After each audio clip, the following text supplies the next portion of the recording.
I like that music. You're lying. I like that music. You're lying. Hello, everyone. This is Anna with Lunchtime with Anna. So, as you guys can tell, it's 12 o'clock already. I've been looking forward to the show. Today, we have a special show with Sherry, who will be telling her story, the ups, the downs, and everything in between. I also have my Wind Up Wednesday with Kira Devon, and she will usually perk us all up, especially when we're feeling. I have two poets coming in, which one is Latoya Fluker, and the other one is Raheem Ajame to close out the month of National Poetry Month. As I always do, I wanted to thank um, Samori McPherson, and I'm going to put the camera down for my shirt. Usually every shirt that I wear on Wednesdays, he does. So thank you so much, Samori. I have it on I wear the puzzle for my son. It's closing out National Autism Awareness Month. I do know and recognize that Autism Awareness Month is 365 days out of the year. And I know some parents do not support it because they feel it's a slap in the face. However, I do recognize it, and I'm glad that we can actually give these families support and stuff. But if you guys forget them all year round, at least remember us this month. I think some of us will be really happy. Some of us sometimes need a break.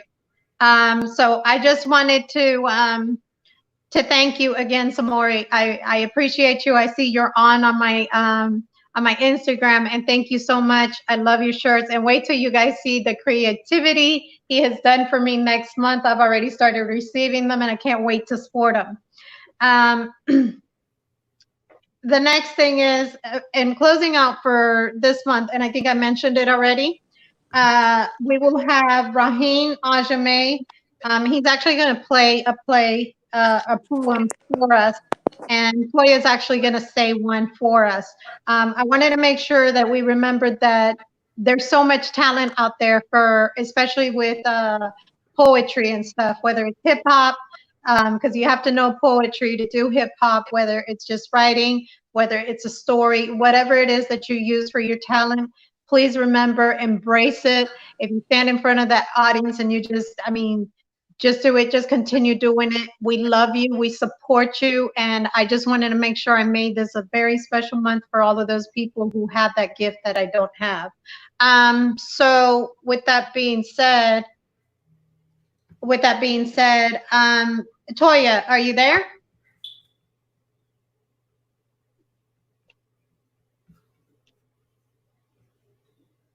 Is Toya No, there? there she is. There she is. Okay. Hey, Toya. Hey, hold on. Let me move that light.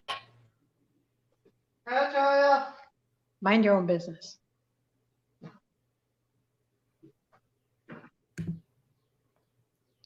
So while we're waiting on Toya, if you'd like, Raheen, you can go ahead and play your, if you have it ready, your poem, because I just think it's beautiful. I've heard it now twice. This one I didn't cry on. It was just beautiful. Okay. I'm getting everything set up right now as we speak. Give me 1 second. It'll only take me a half a second. If you sing a first two words of a song, I have it ready for you. Oh, goodness. Let's not sing, not the singing, not the singing, not the singing. Okay, we got it ready. Okay, there we go. Dear God, can I come back home? I don't talk to you a lot, but I feel so all alone. If you can see me now, I'm both dirty and confused. My soul has been tested, and my once pure spirit is used. I live on the street, I have nowhere else to go. I asked some of my so-called friends for shelter, but each of them told me no. I cannot remember clearly when I had a decent meal and the joy that was in my heart, but God, I forgot how it feels. I want to apologize to you for putting something else first. Those demons came in my life, and now I'm living with and then alcohol. Somehow, somewhere, I graduated to drugs. Going back to the time when I appreciated my mother's hugs.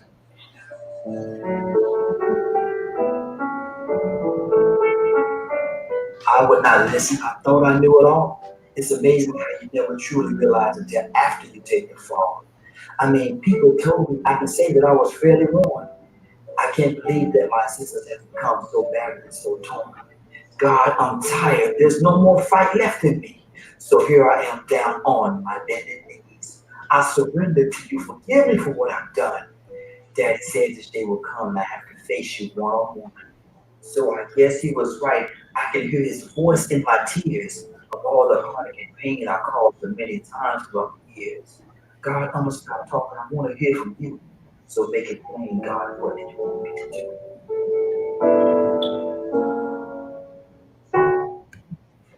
Dear God, can I come back home? It tried to start over on me. Oh, Yeah. I was like, okay, is there more? Mhm. I love it. Like, I can't get enough about it. And just so you know, FYI, there's a teenager right next to me clapping too. So they heard you, AKA your niece. Nisi.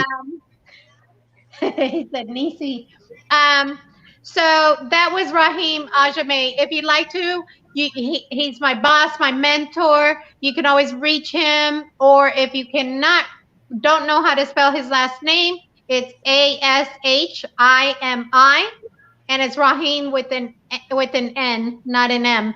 If not, you can reach him through my social media.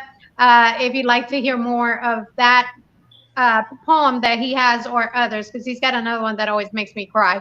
That's why I didn't allow him to play it again this week. Toya, are you ready? Yes, let's go, boo. All right, you guys. So now it's been a minute since I wrote some poetry, honey. But I just wrote my thoughts on paper. So I'm just gonna give y'all what I got.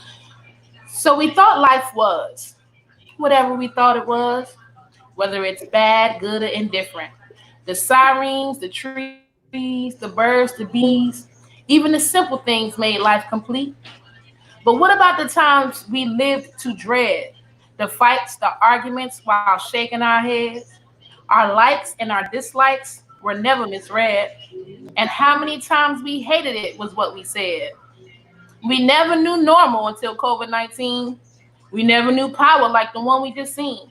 We took for granted gatherings and different things. And now we're all trapped in the house with nothing but God on our knees. With God in our heads, this is just a test of all his faith and his promises.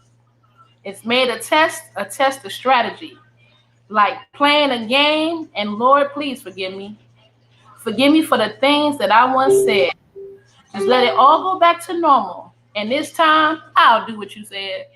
And that's my poem, y'all. I love it. I love it. Toya, Thank you. I know you used to do your rap thing back in the day. You know you can take that right back to Christianity because this is a Christian station. And you guys embrace your talent. Please embrace it and use it. Write your books, write music for somebody, do whatever it is that y'all have to do to continue showing and shining on your talent. National Poetry Month. That's how we're resuming it. Hey, Kira. That's how we're ending it for the month. So I just wanted to thank you so much, Toya, for taking the time. And that was the bomb. I really like that about the COVID-19. Thank you, honey. Thank you. Anytime. Huh? Anytime. Thank you. You're the best. Sherry, how are you doing today? I think Sherry is frozen. There she go. Is she back? Hello. Hi there. How are you, hon? Can you hear me? I can hear Hi. you just fine. You're coming in and out, but it's okay. I'm You're coming in and out, but it's okay. It might be the signal. Can you hear me? I hear you perfect. I hear you perfect.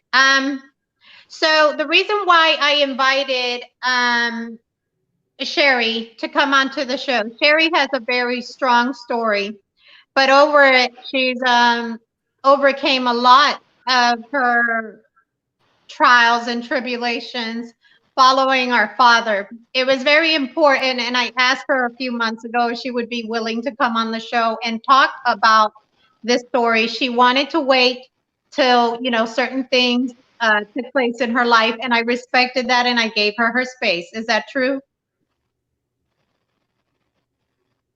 Sherry's frozen on us. Yeah. Sherry like this. Like an ice cube.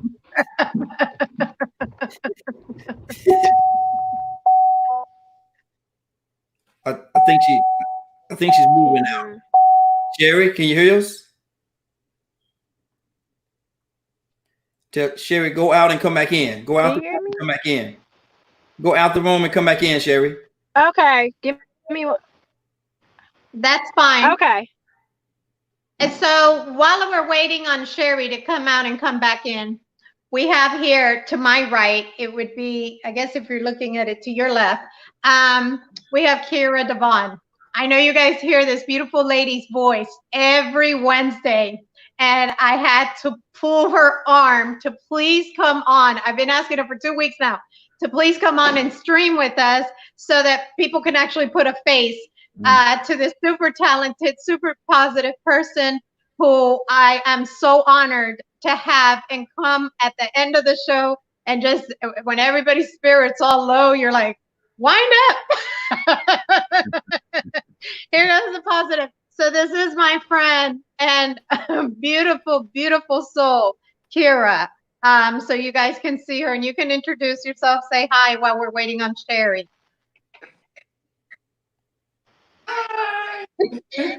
Now she got camera shy. Mm-hmm. Not Kira, she's an actress. Okay.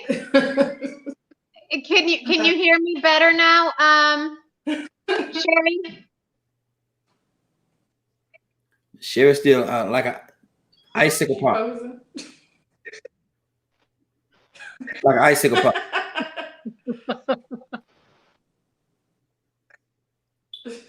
It looked like she posed. Yes, I can hear you. Okay. So what I was saying was that I can hear you. Hi. Huh? I'm not frozen.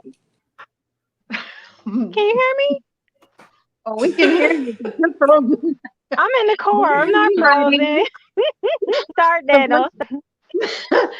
But what I was trying to tell everybody was that through all obstacles that you had going on in your life, Okay, we get frozen again. Technology. Oh, she really frozen. Have her come out and come back in while we're, I guess, waiting.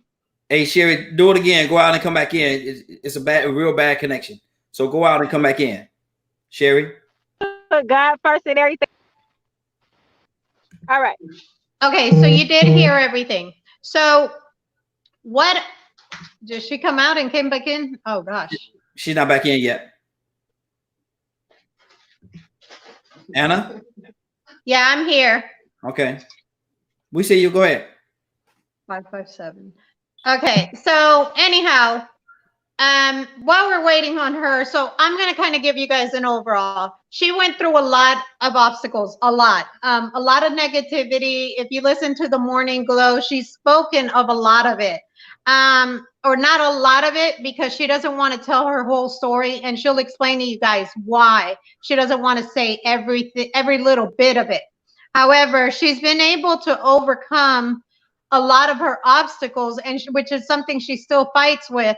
But it is because of our Father, to our Father the glory, right? Because he's helped her overcome a lot of these issues that she's gone through. So she is a widow.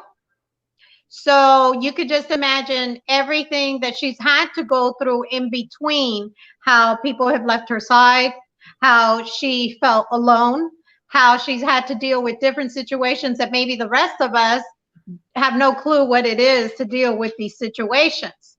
So I'm going to start by asking her, because I like the listening audience to know what happened at the beginning, what took her to the middle to, she's going to talk about certain things that happen, as much as she can tell on air, and then what has her here and what has helped her get here and what has helped her overcome a lot of this. So then from there on out, we're going to go ahead and then just tell her story and continue with that. And, I guess just listen to the rest of it. Is she back on air or? Not yet. Not yet. So while we're waiting on her, I at this point, so when you go through these situations, you got to ask yourself, like me, myself, I can speak on the sense of what it is to be in an abusive relationship. Abuse is not always physical. Abuse can be mental. Abuse can be psychological, which falls into mental, and all that kind of good stuff. Now, how you overcome that can be many different ways. What do you have to deal with? Some people deal with PTSD. Others deal with anxiety. Others feel they have to stay there as long because this person is literally threatening their life and their livelihood for every second. So from there on out, we have to figure out what it is that will take us there. Toya, are you still on air with us? Yes, ma'am. And I know you can back me up on this a lot. I'm not sure about Kira. I've never really asked, but I know that you've been in these situations where you've dealt with abuse and stuff, correct? Right. I know what you're going to say just because I know you personally. How did you deal with that, Toya? Well, that was the first incident. That one I didn't do too well. That particular guy was choking me on my way to the ground, and my daddy happened to come around the corner and he scattered. Now, after that, I went into more training on self-defense. Hence, where this last time I got into a situation, he beat me with a belt to where I was black, blue, and purple. And I went and got a bat and beat him back. And I went to jail for it. So I'm not saying that was the right way to handle it. What I am saying from my life experiences, it taught me a couple of things. One, going through that situation taught me what to look out for moving forward. And had it not been for God, I could have potentially hurt somebody seriously or got hurt in any other situation. So I took it as a learning experience. The second thing was all that tough girl stuff I didn't do that anymore because life started to get real. You understand what I'm saying? And people really will hurt you. So that experience, I don't always consider it to be bad because it totally, you can't even say stupid without my eye raising now. You know what I'm saying? Because I'm looking for signs. So for me, my father raised me. He taught me how to box. He taught me how to do all those things, lift weights. So I've always been a fighter. But still, that is not a healthy way of relationships either. And my last relationship is like, hey, look, not only is not acceptable, I think oftentimes when we come from a household where we're beat, you know what I'm saying, with no intent, we feel like we're supposed to have a person beat us and love us. We kind of correlated, kind of the same, but it wasn't. My father explained to me, you know what I'm saying, I didn't get beat for no reason. It was like, hey, with warnings.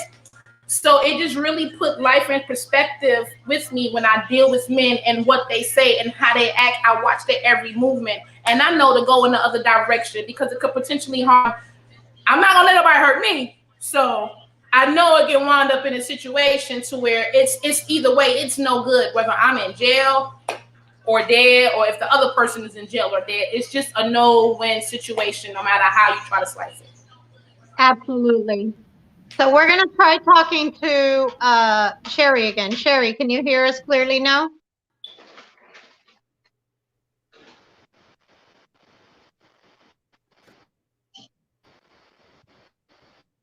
Sherry, can you hear? Yeah, I can hear you. I can hear you. Okay. Can you hear me? Yeah, we can. Can you hear me? Can you hear Anna? Can you hear Anna? Can you hear me? Okay. So, Sherry, I can hear you. Can you hear me? I'm here. I can hear you. You're crooked, ain't you?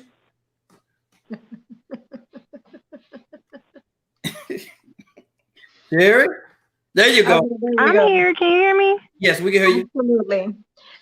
So Sherry, my first question to you is, no names need to be said unless you would rather do so. How did you meet this man you fell in love with? The man that we're interviewing and talking about.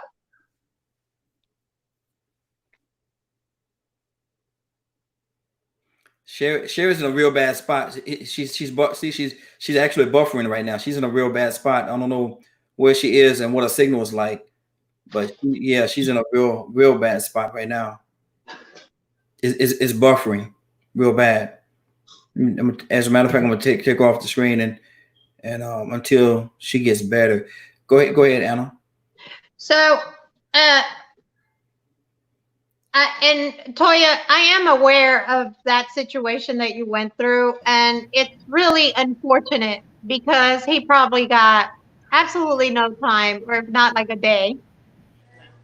And meanwhile, you defended yourself, and you're sitting here doing time. And maybe sometimes we overreact because we're defending ourselves and defending our well-being and our lives.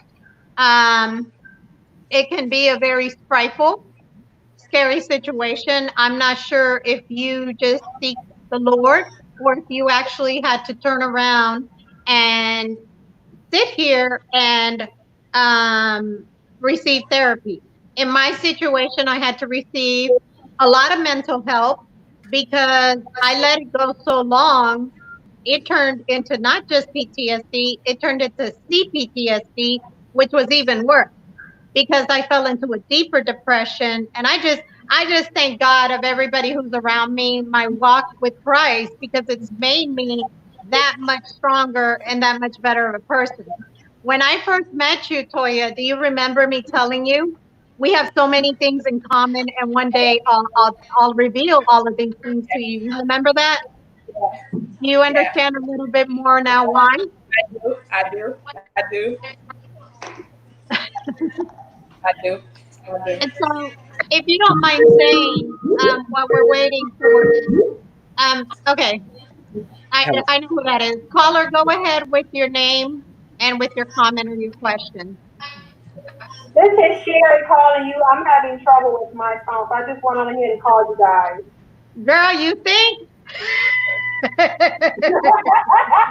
I'm just messing with you. I was trying to make it work. Okay. Already like camera action. Okay. Okay, no, it's okay. Things happen. I had a show like that, Raheem knows, and I'm a control freak, and I lost control, and whew, it was not good.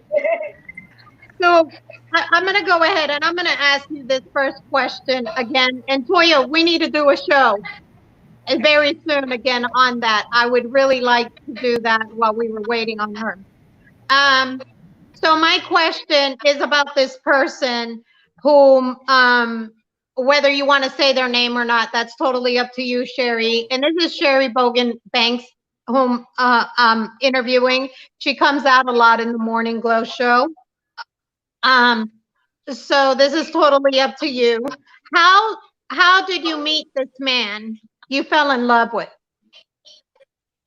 And what made you fall in love? Actually, it's a funny story. I was on my way to Atlanta to actually hang out with somebody else, and they were getting off work late. So they were like, "Go ahead and get something to eat. We'll catch up later." So I was at a hotel that was across the street from there was a Waffle House.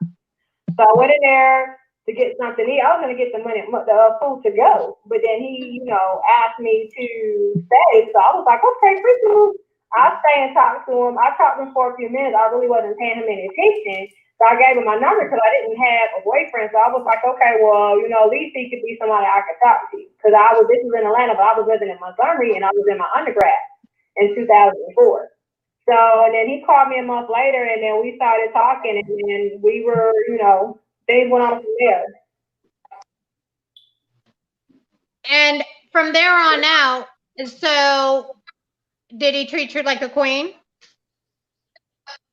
I mean, starting off, it was good, but it was some incidents that, looking back on it, I was somewhat naive and I should have kind of distanced myself from him. But it was like I was all head over heels in love with him. He was like my first real boyfriend. I was 24 at the time. I didn't really know any better. I guess I was somewhat shelter-ish. I mean, I grew up, hood somewhat, but that was my first time like really being out traveling and getting out by myself. So I didn't know, and it was just a lot of stuff that were hitting me, and plus he was 6 years older than me. My husband was 6 years older than me, so it was just a lot going on. And he came on strong, and I was liking it. He was like my big daddy, if you want to call it, and I think I turned a blind eye to a lot of things that were like red flags, and I just guess I just didn't want to see them.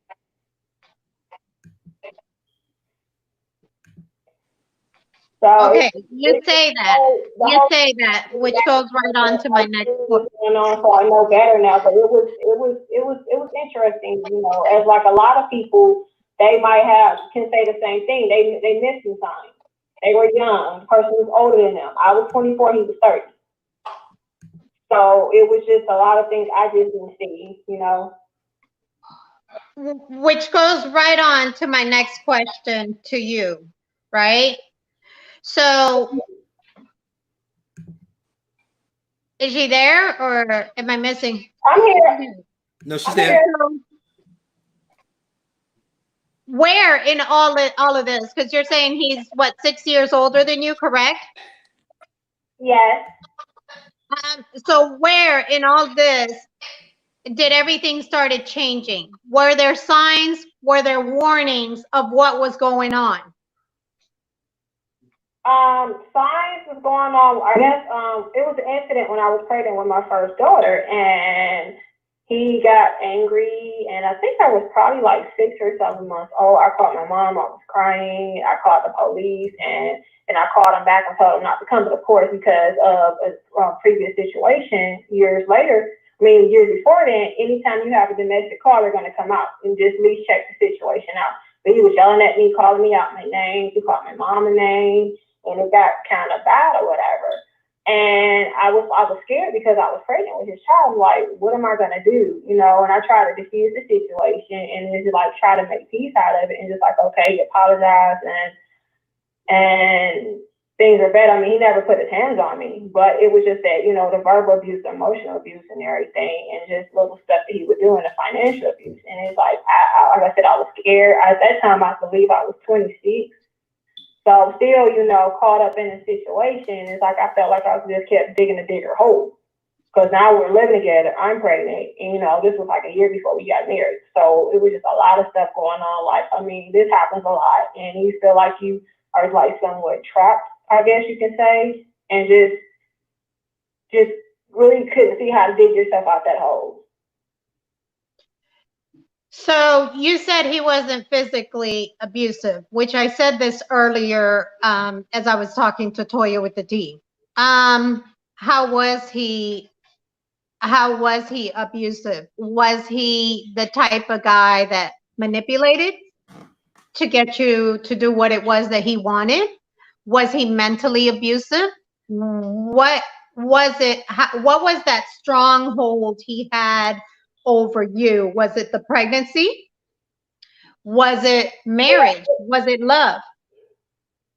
I did truly love him. I did. I really did. But I just like looking back, I don't think he loved me. He said he did, but I didn't like that type of love is not a good love. It was emotional and a mental abuse, which I did not know it. I thought the only abuse there was physical abuse, and I know that I wasn't going to tolerate that because my aunt and other people in my family that I saw things that happened that I did not like. So I didn't know it was an actual thing. Emotional abuse and mental abuse can be a thing because he would say things to me, or he was real petty. It's like if you and I were to get into an argument, we're friends, we can squash it and move on. But him being my significant other and later on becoming my husband, he used to get mad at me. We can have a conversation, we can talk it out, and we'll apologize. Yet in his mind, you wronged me, and I'm still gonna take care of you. I'm still gonna, get you. You know what I'm saying? he would do vindictive things to me. He was really, really petty, and it just kept on, and he kept doing stuff. And like one time, I had an emergency situation. He was mad at me from a conversation that we had earlier that day. He wouldn't answer the phone because he was mad at me. Not saying, and now he just basically forgot about the fact I'm pregnant with your child. I could have been in labor. I could have been in a car accident, but it was like the situation, like if he mad, he don't care who you are. He's not answering the phone. He don't give a flying fig, whatever. So that was the kind of stuff that I had to deal with, which was overwhelming at times. And I just, after a while, I just felt like kind of sort of trapped. And then, and in a situation with me living down south by myself in Atlanta with no family nearby. And it's like, it took a toll on me. It took a toll, and it's like, I felt like I was trapping. I mean, I could always go home, but it's like to pack up and leave. I had a job, I had an apartment, I had this, things were going well then. And it's just to just stop it and leave. And I'm like, I have a child, like, where do I go from here? So my question to you, because I like for the listening audience to know things step by step. I like being very thorough. Okay. So I know you're from up north. When you fell in love with this person, did you move to the South, or did you guys make this decision as you guys got married? How did that all take place? Because I just heard you say you were nowhere near your family. Yeah, when I originally moved down south, that was in 2000. I moved down south for undergrad. I went to First State University in Montgomery. So I was living there. I did not know him back then. I was living there with my dad. I was in school. I was getting ready to graduate actually when I met him, because I met him that September 2004. It was September 3rd, 2004, and I graduated December 2004.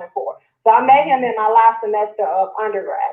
So it was like a lot of things that were going on that I just, like I said, everything just kind of hit me kind of fast.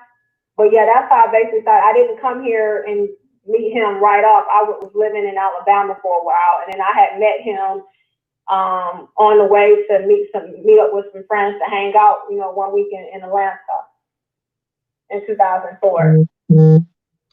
And something I want each and every one of you women, and not only women, because I always say there's also some very abusive women out there towards men, is, and Sherry, if you don't mind, I'm going to share this. Sherry is a person who holds the grease. So abuse has nothing to do, or any type of abuse has to do with your social and or educational status. Can you piggyback off of that?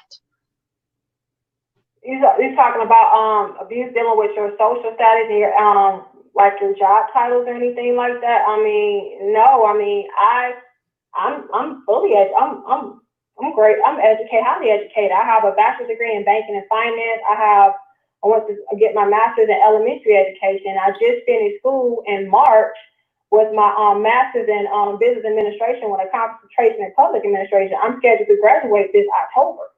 So your economical background has nothing to do with, abuse or your educational background. I mean, it's a matter of being just in a situation that happened, and it happened so fast for me because it was like, okay, I met him, we were together, we got pregnant, we got married, we got a house, I got a job, things were just going. It's like, I look back over my life now, it's like, how did I get here? Absolutely. So it doesn't matter who you are, what you have, or whatever. Things can happen. You can have weak moments in your life that come out of nowhere. You can't say, well, people who came up from broken homes and they this is something the norm for them, and it's not. I had a mother and a father in my home. They got divorced when I was 9, but I mean, he still was around. He was there at holidays and all those things. So it's not like I did not see my father. It's just a situation where that was my first real boyfriend. I never really had a boyfriend because I was going to school and I was hanging out. I just didn't. So then I have a question. Do you believe that it was because of your naiveness? Do you actually believe that it was because you fell in love with him? Or do you think that it was just his manipulation? And, you know, I hate to put this like this because this is a Christian station, but is the reality. And any of my followers know I'm very transparent. Do you think it was the lust that you had towards him for whatever reason, whatever it was? Do you think that it was more that? I'm not going to put a percentage on what was more than the other, but it was a combination of all of it. Just to be truthful, it was a combination, but I think more so it was me being a somewhat naive, and I can own up to it because you live and you learn, and then you grow, and then you get to work and try to, do better. So I believe it was a combination of everything. I can't really put a percentage on what was more of what, but it was a combination of everything. Absolutely. And I mean, that makes perfect sense. And, you know, I prefer interviewing somebody and getting that transparency, because it is true. And we all go through these stages of going through this. Now let's go to the part that you guys get married. What happens once you guys get married? How much worse or better does it get? Honestly, looking back at it, I knew I shouldn't have married him. I do. It started off wrong. It stayed wrong and just went down after that. But it was some good moments. But yeah, we got married. We went to the courthouse, and honestly, I just felt like we were living together. We had a child. What we doing? We playing house. How long we gonna play house? He asked me to marry him, and I kept pushing it off because I'm like, okay, what do I do? So I went on here and took the plunge, and we got married at the courthouse. Left the house, didn't have our rings. We had to use my mom and my stepfather ring to get married, and it was just, we got married on Friday, had a reception on Saturday. I was back to work that Monday. We didn't even have a honeymoon. It was just like kind of like business as usual. And I think that I shouldn't have did it, but it's like when you caught up in something, it's like, okay, do you go right or you go left? My choice was, okay, am I gonna leave and move back home? I'm gonna stay playing house. I'm gonna get married. I chose to marry him. Absolutely. And, Go ahead. And then I just feel that looking back on it, I made a decision based upon my circumstances at the time, and I honestly did not know what to do. We got married in April 25th, 2008, and I was 27 years old. I didn't know what to do. And my mom, after the fact, she was like, "Why you didn't say something?" I was like, I just didn't know what to do. I was just caught up and mentally just couldn't handle everything that was put in front of me. Can I ask you a serious question? When you stayed, did you stay because of the background that you had with your family, that the marriage was supposed to work? Did you feel that pressure? No, because I had shed some light on some things, and I told my mom after the fact, after he, I left him and everything. I told him why I don't really talk about that, but I told her why I stayed.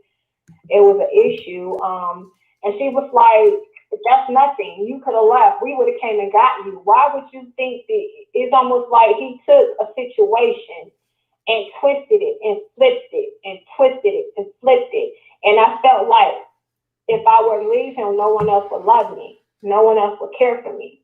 And he was all I had. Absolutely. Wow. I understand, because I was there, but in a different sense. We were never married, but I couldn't leave. It's like a trap. It's the best way I could describe it is for anybody who watched cartoons in the 70s and 80s, like when Bugs Bunny used to go in the hole, but you didn't know how to get out, right? He can get out, yeah, but you didn't know how to get out. You see what I'm saying? Yeah. At that point, where was it that you said to yourself, Sherry said to herself, enough is enough? And that reminds me of the movie that J-Lo did. Some people were not a fan of it. but it spoke truth of what a woman actually deals with when she deals with abuse. At what point does Sherry say enough? That would probably have to have happened, cause I had, came and went. I'm sorry, hold on. Can you hear me? Yes, ma'am. Can you hear me? Okay, basically I actually left twice. The second time I said enough was enough because I remember when I came back after the first time, we were sitting there having a conversation, and he was in counseling, but he stopped going. And then he told me, he said, he was talking about there's nothing wrong with me, it's something wrong with you. I said, what you mean what's wrong? It's nothing wrong with you. Why did I leave you the first time? He told me, he looked me dead in my face and said, you got to start within your soul to figure that out because there's nothing wrong with me. And that's when I realized something is mentally wrong with him, and I got to leave because this is going to end up bad. And I remember, it was, I believe it was September 11th, I think it was, or the 10th. He had, it was crazy. He had came in the bathroom, and I was, getting ready or whatever, in the shower, whatever. He was like, "Are you gonna leave me?" And I said, "Quincy, I'm just trying to get ready for work. That's all I'm trying to do." And it's like a false answer turns away wrath. So I just told him I was just trying to get ready for work. He goes in my room because we were sleeping in separate bedrooms. He goes in my room and he takes my phone. He steals my phone. He said he never took it, but he did take it because my daughter saw him. And she told me after the fact that she was scared because that was her dad. And then I just was like, I realized then, I was like, you got my phone. And he was laughing because I was looking for it. And I'm like, you have my phone. And he was like, no, I don't. You're tripping. So I was like, you want to know what? Okay, I got to go because, stuff is about to hit the fan. So now you're stealing from me. So that day I kept getting on the phone. I kept making phone calls to find somewhere for us to go because the first time I left, I had money to stay in the hotel. I didn't have money this time. I didn't know where to go. So I kept calling. Lo and behold, I ended up finding a place for us to stay. And I was like, I need to get to work so I can mentally just regroup and figure out what's my next plan because my back is up against the wall. I'm like, I don't have family here. He knew that, and he used it as a tool to just try to break me down. Kira, and I know you didn't plan on doing this because you usually have, your segment, but I'm watching you and I'm watching your reaction. Do you have any questions for Sherry? I don't really have any questions. I do have a comment, just based on, what she was saying. And you mentioned your age. And I just want to add, don't feel bad about, your age, what happened or how it happened. The most important thing is that you overcame it. And, these things, excuse me, happen at any age and at any time frame in your life. And Anna mentioned some of the things and ways that domestic violence can happen. And I wanted to just add in that, or domestic abuse can happen, but I just wanted to add it can start with something as little as, a joke. And it's different levels, from financial to insults to, physical and so on. So the most important thing when I'm hearing you talk is that you overcame. So even in your down times, I just want you to remember that part, that you overcame and that you came out on the other side, because a lot of people didn't.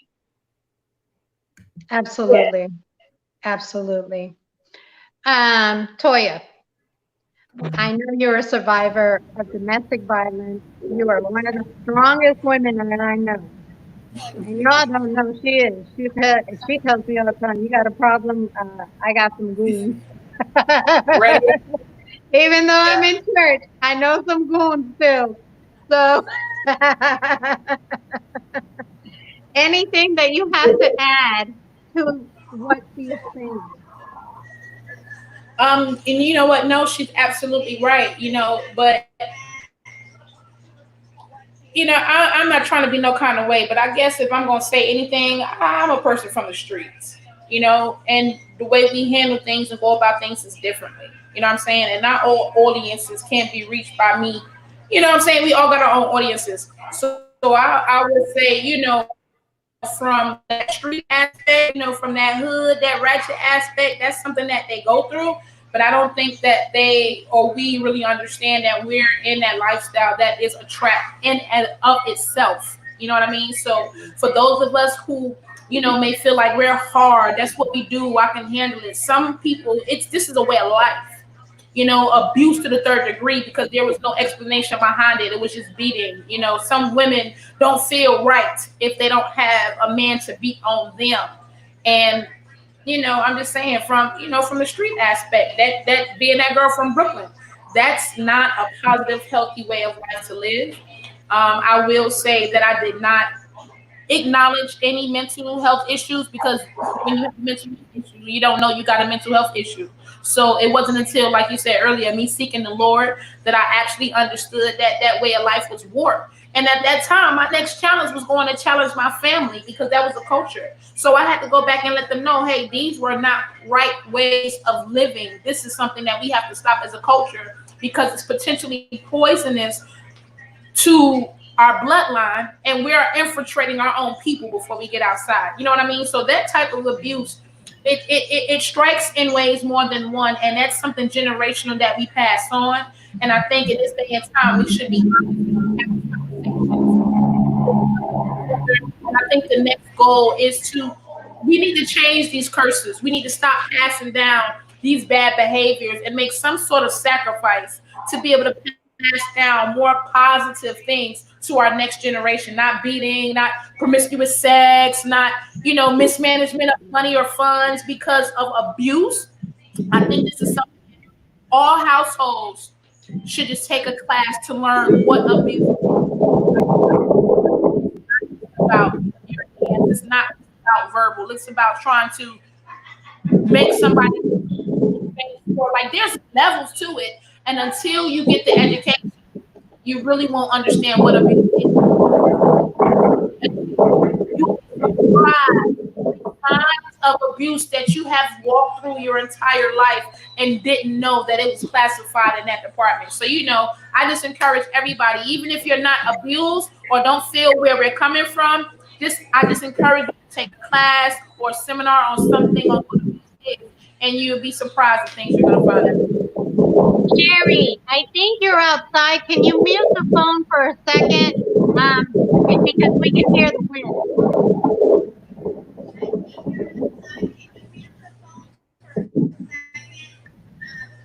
Okay, go ahead, Toya, if you had anything else to add to that. Yeah, no, that's it. You guys just make sure you go ahead, and I'll be doing some classes soon. I'm doing some classes with Darkness to Light for sexual abuse, and then I'm also working with some place called Promise Place that's on domestic violence. So when we get our thing together, Anna, we're gonna have all these classes. We're gonna be able to give seminars to let people know exactly what abuse is and how we can get away from it. Absolutely. And both Toya and Kira had some outstanding points because it truthfully, it has nothing to do with who your background is, what you are. It can happen any given second. And it's funny that you said that, Kira, because it's true. It could start with a simple joke and then just elevate from there. And you're like, how did this happen? How did me out of anybody end up in a situation like this? And anybody that knows me knows I truly advocate, and I will put it again on my online. I truly advocate for women and men, because there's many abusive women out there, and I will not stop saying it because I've seen women abuse a man that I'm like, what just happened here? Did you just pop them for no reason? And they're like, yeah, I don't care. That's what I want to do. So you couldn't have learned that from home. There's a caller coming in. No. Caller, go ahead with your name, your question, and or your comment. This is Sherry again. Okay, Sherry, I'm glad you're still there. my next question for you, and I asked you this already once, but I want to ask again. At what point was it that you said, that's it? I'm walking away, and what happens next? Because we're running tight on time. When he stole my phone and I couldn't take it anymore because I knew it wasn't gonna get better. So when I left, I stayed gone, and that was September of 2018. When I left, I stayed gone because I couldn't take it anymore, and I got a TPO against him, and got that through the court system, and I left and I never looked back. What happens in between that time that you don't come back? He's calling me, he's harassing me.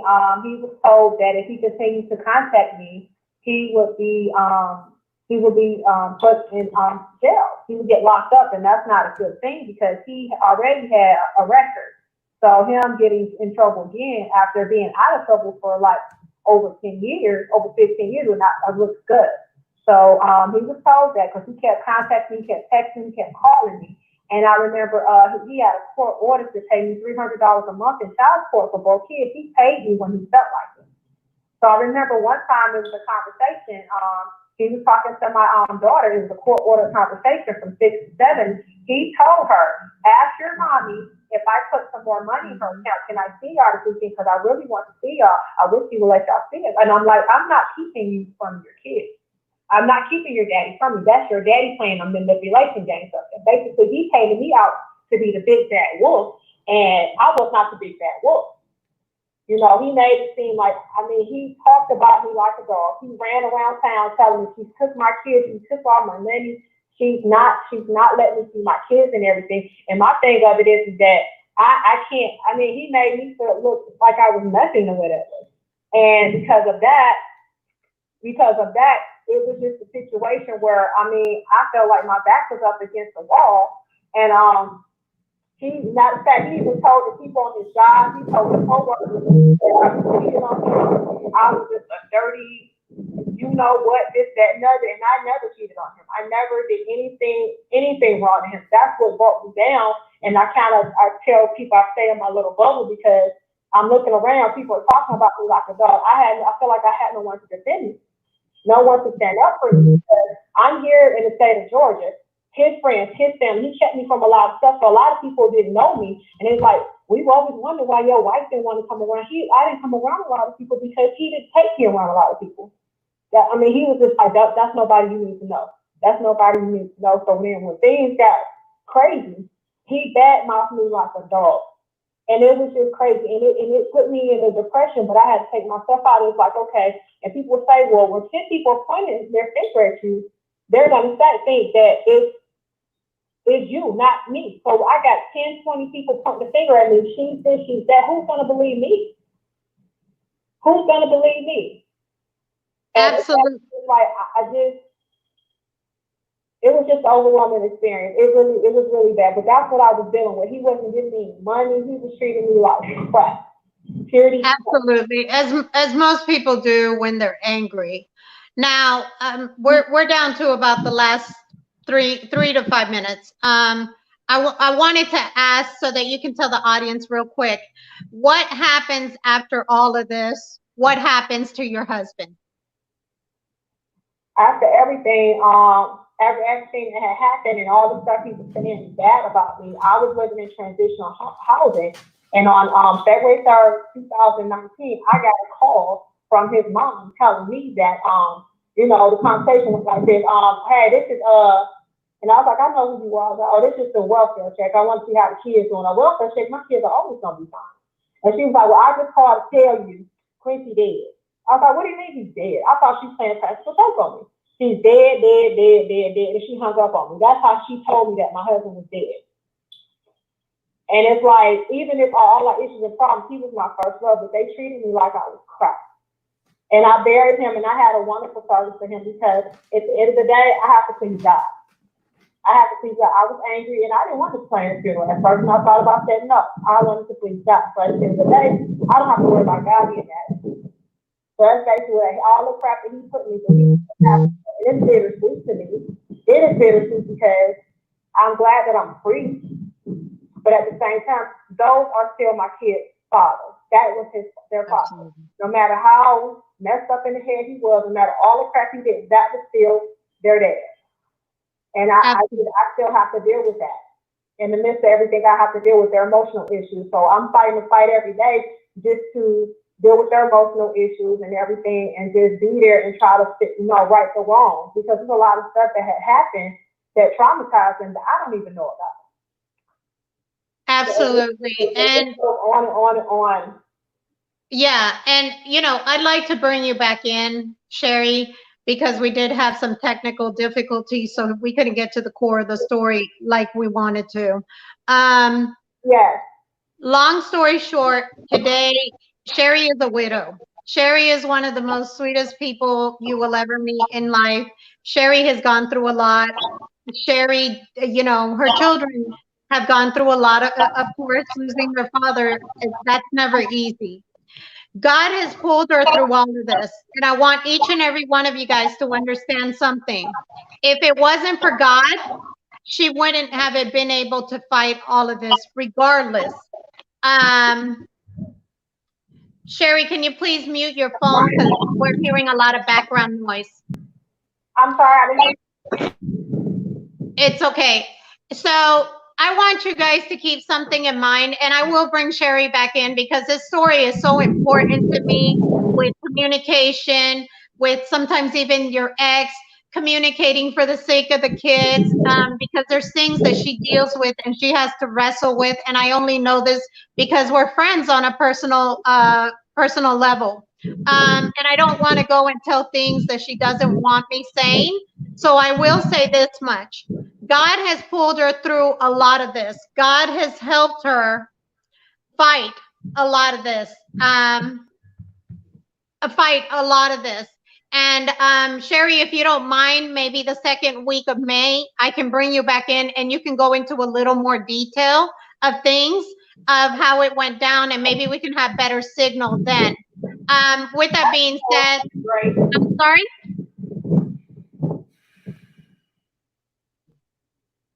With that being said, because of the weather. Sherry, could you please mute your line, because I keep getting background noise. I keep getting a lot of noise in the background. With that being said, I want to go ahead and bring in Kira for our Wind Up Wednesday. That was a very tough story to hear. If you could, Kira, come in with your story, or your Wind Up Wednesday uplift. I'm sorry. That story always throws me off, and then we'll go ahead and we'll close out for the week. Well, yes, it is Wind Up Wednesday, so I just want to leave a few words with everyone. So if you want to write them down, you can, because I just really want you to remember these words: strength, power, courage, prayer, peace, and overcomer. I want you to remember those words and remember where all of those words come from, where your ability to carry those words through come from. And I also want to remind everybody to just stand strong, even when you have to lay down. Stand strong in God, stand strong in prayer. Sometimes we have to lay, sometimes we have to crawl, sometimes we have to cry, but before we can stand. But just remember to stand strong. That was a powerful story, and I'm sure there are many, many, many, many stories like that. But we can all be overcomers through our adversities and our trials. So I just want everybody to remember that, and I want everybody to just take those words with them, and I don't know, write them on a sticker or post it somewhere. And when you feel like you are defeated, just look at them and remember those things. So that's your Wind Up Wednesday, and I hope everyone has an amazing week. And Kira, you know that I'm going to call you again for those words, because I can't remember nothing, even if I replay it my mind. Next week, I will be having somehow frozen. Can you guys see me? Mm-hmm. Yes. Okay. Next week, I will be having 2 family members come in. One is just recorded a message, and that person is working the front lines in New York and telling us what it is to be in New York working the front lines. The other family member I have is calling in from California to tell us what was done there to work the front lines. I don't want to go too much into detail. There will also be somebody who's calling in from Michigan to let us know how bad it is in Michigan, because it's one of the worst states out there. You guys can look it up, Google it or whatever. Please don't miss next week's show. God bless each and every one of you guys. I look forward to having you guys on Lunchtime with Anna, tuning in next Wednesday. And I love each and every one of you guys. God bless y'all. Bye-bye.